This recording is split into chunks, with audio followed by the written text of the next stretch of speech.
Hello, Scratch coders. This is Chris. Let's start again with another lesson in Scratch.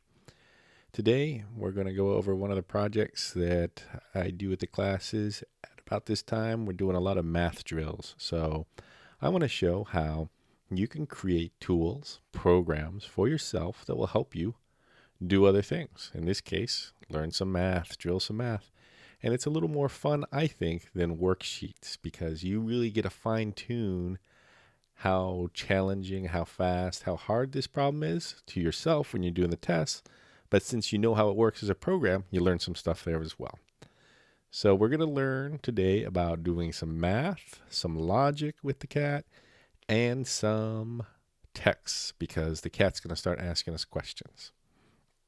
So let's start with the basic idea of getting this cat to ask some questions, and it's not in sensing. It is in sensing here, where we want to ask a question and get an answer. So we'll ask, what's your name? And if you click on this, you'll see the cat ask, what's your name? And you can type right in here what your name is, and then nothing happens because we didn't do anything with the answer. So we will ask, and then we'll say hello. If we run this, now what happens? Ask what's my name. I say Chris. It says hello, but it's not using my name in that, right? And so to do that, we need to make this string. We could just put answer in there, and then it's going to say whatever I type in there. If I do this, I type in Chris. It just says Chris, but it doesn't say hello, Chris. And to put strings together, we need to use this join operator here in the green. So it says hello world, and we really want it to say hello with a capital H and a comma, and then a space at the end of that to say, what's your name? I say Chris, and then it says hello, Chris. Okay, so that's basically how we're going to ask questions, get answers, and work with those answers and put strings together with that join command. And so I don't have to keep on clicking this. We're going to do, when the green flag is clicked, we're going to ask what our name is, what the person's name is. We're going to say hello. And then we will, we shouldn't really say hello. We need to say hello for 2 seconds. So we'll say hello, Chris, for 2 seconds. And then we will say mad. Well, I don't want to say. I want to say for 2 seconds.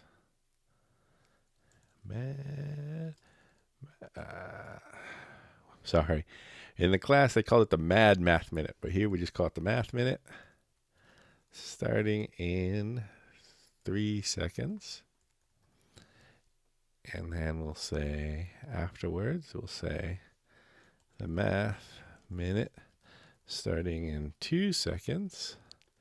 And what this drill was for the kids in the class was they get a minute to do as many math problems they could, and they do that every couple of days, and they'd see that over time during that minute they were getting faster each problem, so they could do more problems within a minute. And it was an easy way for them to measure and see improvement of, hey, I can do my math problems right and faster over time. Math minute starting in 1 second. And then we're going to ask the question of the math question, right? What's 2 plus 2? And then wait. So let's see what happens here. What's your name? I say Chris. It says hello, Chris. And it says math minute starting in 3 seconds, 2 seconds, 1 second. And then it asks, what's 2 plus 2? When I say 4. Now, one problem so far is that it was saying too long. It was saying math minute starting in 3 seconds for too long. Because then it would say 2 seconds, but it was actually 2 seconds in between there. So we want each of these to be the value 1 so that the countdown at every second and a new message comes up. Then we say, what's 2 plus 2? We have to get the answer and then check to see if the answer is what we think it is, right? So we'll say if The answer is right, then we do something. Otherwise, we do something else. So we use these operators here to tell if our answer is going to equal what we expect it to. So we can say if 2 plus 2 is 4, so we say if the answer is equal to 4, and we go back to sensing and grab the answer to this question. And you see, even though these two blocks here are answers, they're after two different questions. And after this question, it's my name, and after this question, it's the answer to the math problem. All right? So answer can be a different type over and over again, or whenever it needs to be. Every time you ask a question, it's going to be a different answer. It's in there, but it's always called answer. So let's see. We'll say, if you get the answer right, we'll say, great job. And if you get the answer wrong, we'll say, almost. Not quite. Maybe not quite. Close. Not quite. We'll say. And so now if we run it, what's your name? I say Chris. Scratch Cat's nice to me. Tells me it's going to start. Asks me what 4 plus 4 is. And then says, great job. All right. So that's all really good now. And we made sure that we know what 2 plus 2 is. But that's not really what we want to do. We don't want a page, or we don't want an exercise of just the same question over and over again, right? So I need to be able to ask different questions each time.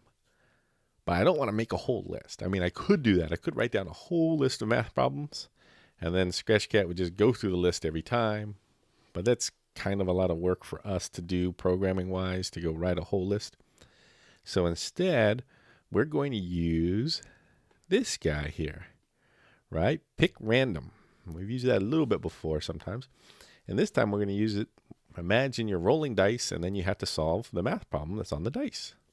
And that's what we'll do. So we'll pick 2 random numbers, and then we'll ask the user what those 2 numbers are added up to each other. And then we'll check it against the answer. But the answer is not always going to be 4, so we have to create our own answer too. So we need to create the first number, the second number, and the answer. And we do that with variables. And we've used variables before as scores, but now we're going to use them as the right number. Oops. Fingers on the wrong keys there. And we're going to use it as the left number. And we're going to use it as the, if I call it answer, it'll be a little confusing because the other one's called the answer. We'll call it the right answer. Correct answer. Right was a little confusing because we had the right side and the left side of it. So what we want to do now, instead of asking what's 2 plus 2, we want to figure out what the left number is and the right number is. So we'll pick a random number for the right answer, or the right number, sorry.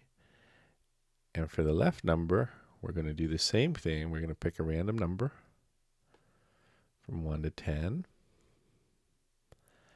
And then we have to set the answer, the correct answer, to, and we're going to set that to, right now we're doing addition. So we grab this guy and we say we're going to be, the correct answer is left plus right. And now we need to change this string to be something that uses left and right. So we have to go use these joins. But instead of hello world, we're going to say, what is, and then I only have one spot here. So what am I going to do? I need to put a couple of things in here. Well, you can have joins live within joins that live within joins. Now I have my font blown up a little bit here, so I'm going to have to shrink it down just a little bit so we can see it. So it says, ask, what is join, hello, what is hello world, right? We really want to say left plus right, and maybe a question mark at the end. So we'll need one more section for that. Every time I just dropped it into the world part to give us a new little section of hello world. So it's a little tricky, but hopefully it'll make sense. When I finish it up, we say hello. We replace that with left. So we say what is, and I have a space after the is. Well, let me make sure I do. Have a space after the is because I want to have a space between is and the number. So left. And then here, instead of hello, I'm going to have a space and a plus sign and a space. And then I want to add the right-hand side in there.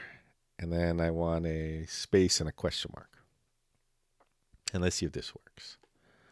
What is my name? Still Chris. 3, 2, 1. That's a little bit faster, so that's good. And now it's asking me, what is 2 plus 9? And I'm going to say 11.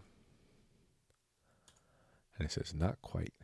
And that's because we didn't update our answer here. It was checking to see, is my answer 4 or not?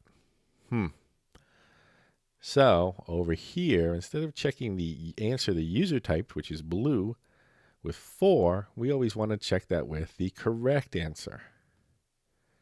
And so now let's try that out. What is my name? Chris. We're starting a couple of seconds. Now, boom, pressure's on. 7 plus 9. It's 16. So I type that in. Great job. And so now, when we have the right answer, it's giving me credit for that, right? You can see, though, we could cheat up here. The correct answer is being shown. So I'm never really being quizzed that hard. And these are things to use when you're debugging. When we're actually running the program, we can turn them off, which is over here, these little check boxes. You see those guys disappear, and now we're having a little more challenging test because we need to know what the answer is instead of reading the number over there. All right, so a couple other things are still wrong with this. One is we aren't really doing it for a minute. We're only doing it once, right? This one question. So we need to go through a loop and figure out how to do this. We could do it, and here, control section here has all our looping. We can do it 10 times, which maybe would work if I could do 10 in a minute, but maybe I can do less than 10. Maybe I can do more than 10. That's not really using a minute. We can do forever, which is definitely longer than a minute. These if and else ifs, those are just not loops. Those are conditions. There's wait until. We don't want to wait. We want to do something until. That looks it right there. Repeat until a minute has passed, right? So that's what we want to do. And where do we want to put this block? Let's see. Do we want to ask the name over and over? No. Do we want to say hello to him over and over? No. The math minute starting? Nope, nope, nope. Setting the right and left number to random numbers and computing the correct answer? That seems like what we want to do over and over again, right? That's really the math problem that we have here. So let's do that over and over. And now we need to repeat until what? How do we check what a minute is? So over here we got this sensing. And sensing, we have touching colors and stuff. And then also you'll see down here, there's a timer.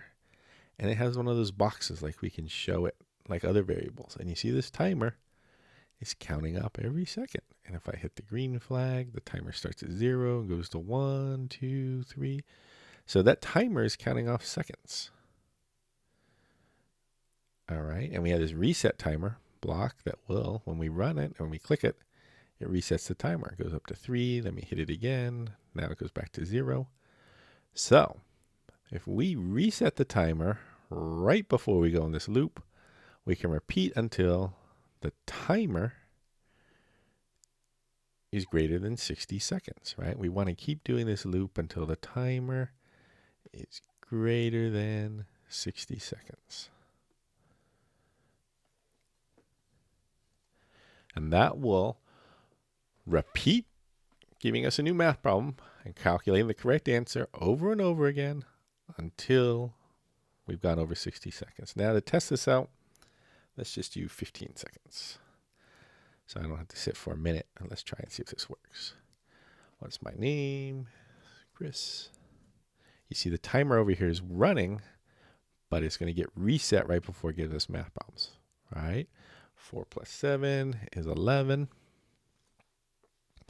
Great job.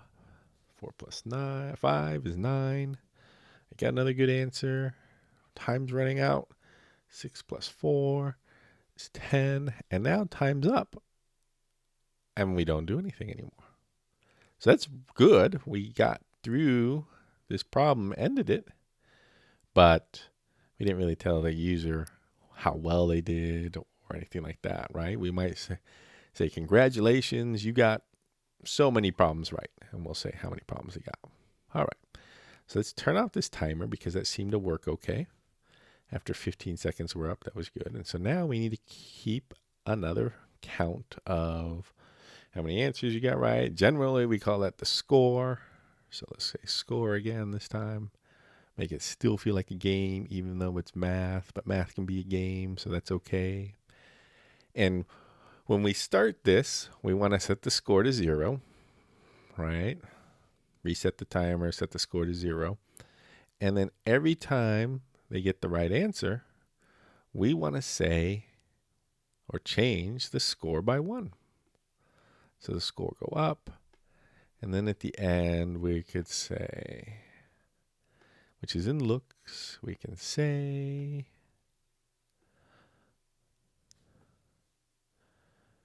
what are we going to say? You got blank, no, you got score problems right. So we can't just put score in the middle of here. We need to use our join buddy again. So we'll say join. Wonderful. You got space. And I want to put score in there, and then I need to type some more, so I need to use another join. You got, go grab our score, put it in there. Score, right. Answers. And we'll let Scratchcat be super happy for us. It'll say it for 5 seconds. And now if we run it, what's my name? Same name. The tension builds up as we have 3 seconds. 10 plus 2 is 12. Congratulates me. 5 plus 2 is 7. I'm still doing great. 1 plus 1, let's say it's 16 just to get, or 26 to get something wrong. Oh, not quite. And then it says, wonderful, you get 2 right answers. So Scratchcat is happy for me, even though I kind of messed up on the last one, but we're being very supportive here. So it looks like that's about it. Now, try this yourself. Hit pause, try the application, do the math yourself, do 1 or 2 quizzes, see how you're doing, and see if the game feels right. And then unpause me and we'll talk about what might be improved. Okay, so you played a couple times. How did it feel? Did you get as many right as you thought you could? Right? I mean, Scratchcat was kind of busy saying, great job, or not quite for too long, right? So maybe we can reduce that time. Doesn't need to say it for too long. Maybe we could do it some other way. In fact, we can do it another way. I'll just show it some other time, but we could do it. Let's see if 1 second works okay.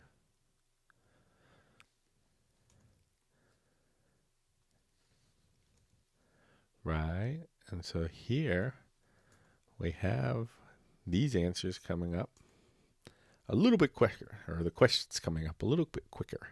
And so I'm able to get a bigger score. All right, and so I'm going to show you now through some message passing, which is a new idea for us again, how we can get Scratchcat to ask us the next question where someone else tells us what the right answer is or not, or how we did. And so let's add a new sprite. So we have another character that can be talking to us. And they're going to be smart, so they're probably going to be a wizard. I like her. She looks like a math wizard, right? Put her in here. Move the cat around a little bit. She's a little bit big. Maybe let's shrink her down just a little bit.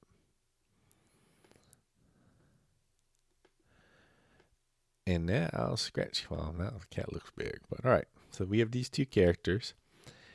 And what this is really the problem for Scratchcat is he wants to give us the next question at the same time needs to tell us whether we got it right or wrong. So if we let the wizard tell us whether we got it right or wrong, then we can let Scratchcat just keep on asking us new questions. Okay?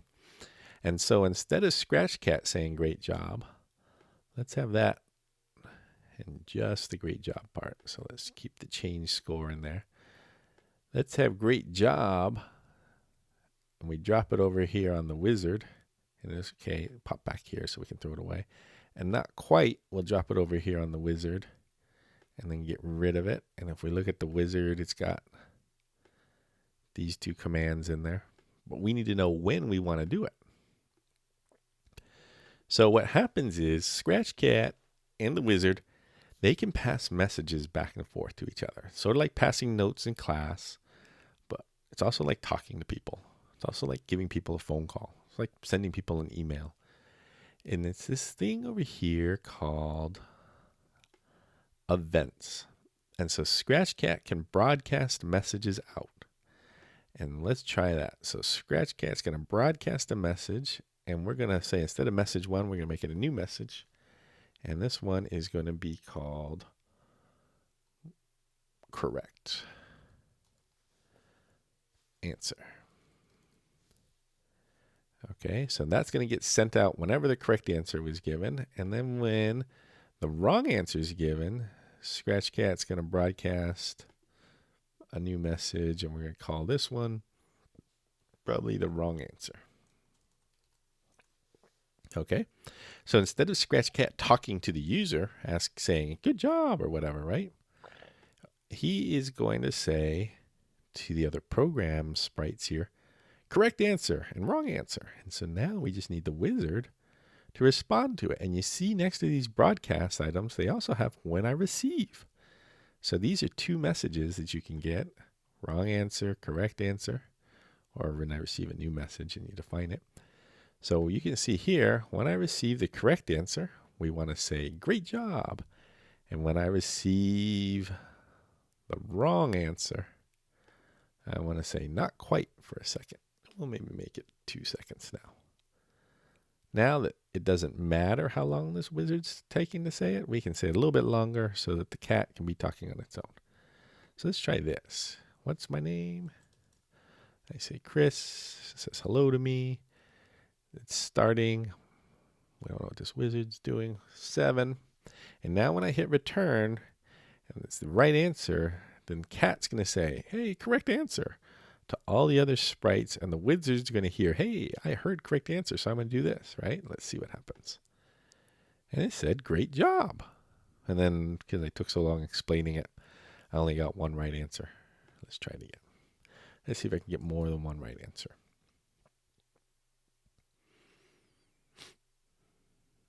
Nine plus 3 is 12. And now the cat is asking me the next question immediately. And so that helps us get a higher answer because I can just keep on doing math. And the wizard's over there telling me how I'm doing a great job. And now I got 8 answers in our 15 seconds. Where before that would have been impossible since the cat kept on taking a second or two between questions for me to answer 8. All right. So we learned some pretty big ideas here. We learned how to ask the user questions and get their answers and process their answer. We learned how to make long strings that use different variables within them to make complicated sentences. Like now we have all these random numbers in this sentence of querying the user, what is a number plus a number, right? We use random numbers here to make the problems different. We calculated the correct answer ourselves in the program to check against the answer that the user gives us. And then we learned about broadcasting messages to other sprites. And as we get more advanced, we're going to use that more and more. I mean, you'll see that these sprites need to communicate with each other in order to do more complicated things. Now, maybe adding 1 to 10 is not the hardest thing for you, so we can make it harder by changing these numbers, right? We can pick a random number from -10 to 100, and then the math becomes a little more complicated, right? And I'm going to say Chris. And now, because I changed how many sides are on those random dice, the math problem's going to be much, well, now it's 36 plus 23. What's that? 58. And then 24 plus 4. So sometimes they come up easy because it's random, right? And then 42 plus minus 8. And so you have to do some subtraction there to get 34. And then I only got 2 right. Did I miss one in the middle? Maybe I did. We'll go back and check the video on that. So now the math problems become tougher. I thought I got 3 right, but I also only got 2 right. And you can then also change this to do more than just addition, right? When we had all these operators here, we have addition, subtraction, multiplication, division. So we could do more ones. We just have to pick, well, do we want to do a math problem? I mean, an addition problem or a subtraction problem? And that I'm going to leave for you guys as an exercise to try on your own. How do we make the math problem different so that we could do subtraction and multiplication, division here? All right, try that out on your own. Let me know how it goes, and good luck. Let me know if you have any other questions too about this.